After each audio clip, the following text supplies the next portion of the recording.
Hi green lovers! Well, we're back with my fig tree again, and I showed you a few days ago how I protected them from the rodents. Those traps are working really well, but I've got another problem, and that is I'm about maybe 8 or 9 weeks away from a potential first frost, and there are plenty of figs on the tree that I'm a little worried are not going to be ripening in time for me to enjoy them before the frost comes and takes it out. So I'm gonna do a little trick that I just learned from the Millennial Gardener.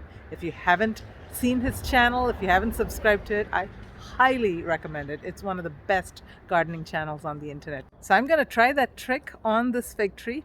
Let me flip it around and show you what I'm talking about, the number of new figs that are coming and that are not gonna ripen in time before my first frost. So let me bring you up close and personal with this fig here. Now this has got this plastic protectant covering over it and it's growing nice and big. Right next to it is one that I missed actually that is starting to ripen. So I've got to go out and get a plastic cup and come and cover this one up as well.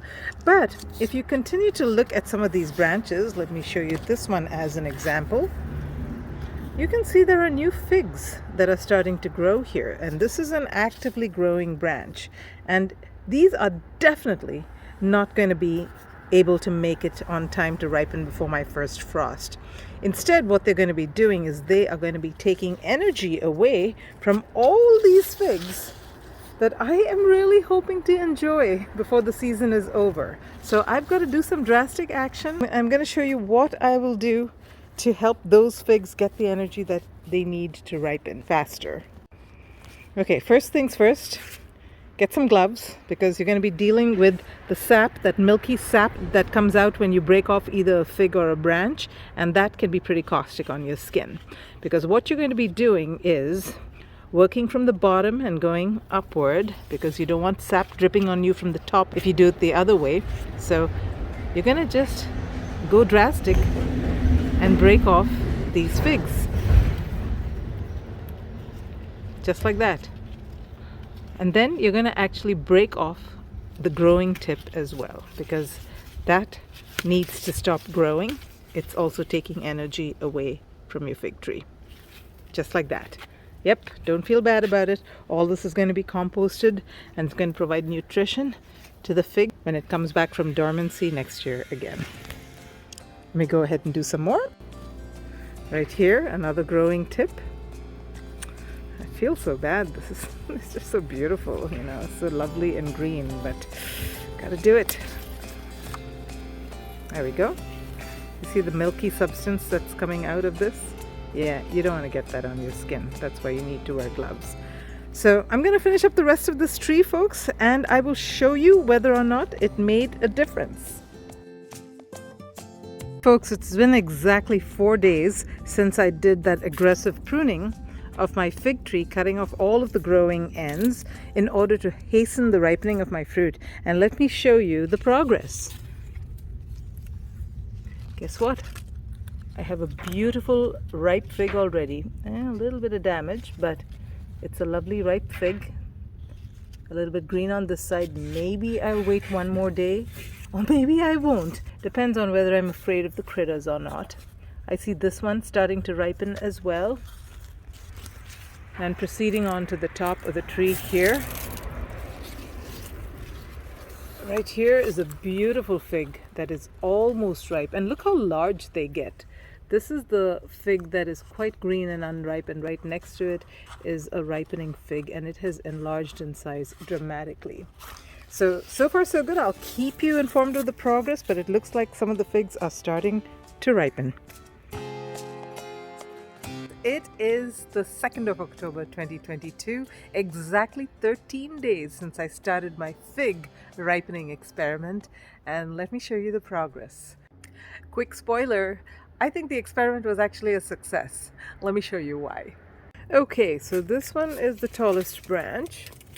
As you can see, starting from the top, as I go along this branch, you can see several unripe figs. The one in that cup, which I'm using to protect it from the rodents, is also unripe. Moving down further, more unripe figs. But then right here, is one that's turning ripe. So figs tend to swell up quite a bit as they are ripening. You can see this one is almost filling up the diameter of the cup versus right above it, this one and this one, they've got a little bit of a ways to go. But what I'll show you is down here actually. There's a tray lying here with a little cup of soil, and right next to it, guess what? A beautiful, gorgeous, completely ripe fig. I'm going to take it out of this cup and show it to you. So just look at this beauty. Now this one is so ripe that it fell off the tree. I should have plucked it a day earlier, but I'm feeling it and it is so perfect and squishy. I'm going to take a bite into it. I just can't help myself. I'm sure this is going to be amazing.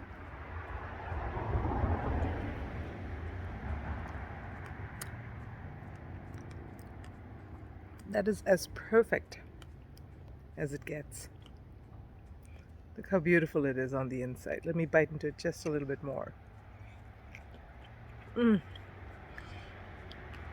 Syrupy and juicy.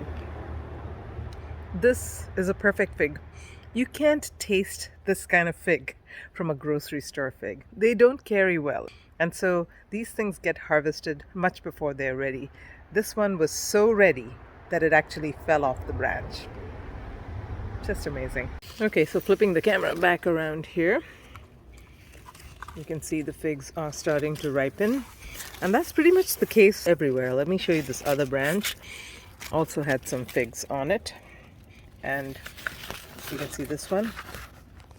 This is pretty ripe. In fact, I think I'm going to harvest this one. Let's go ahead and do that. There we go. It just came right off in my hand. You can see how beautiful that is. Just a little bit of scarring, that's all. But this one is also nice and perfectly ripe. They're all turning ripe. Even this small one is starting to turn ripe. One over there turning ripe.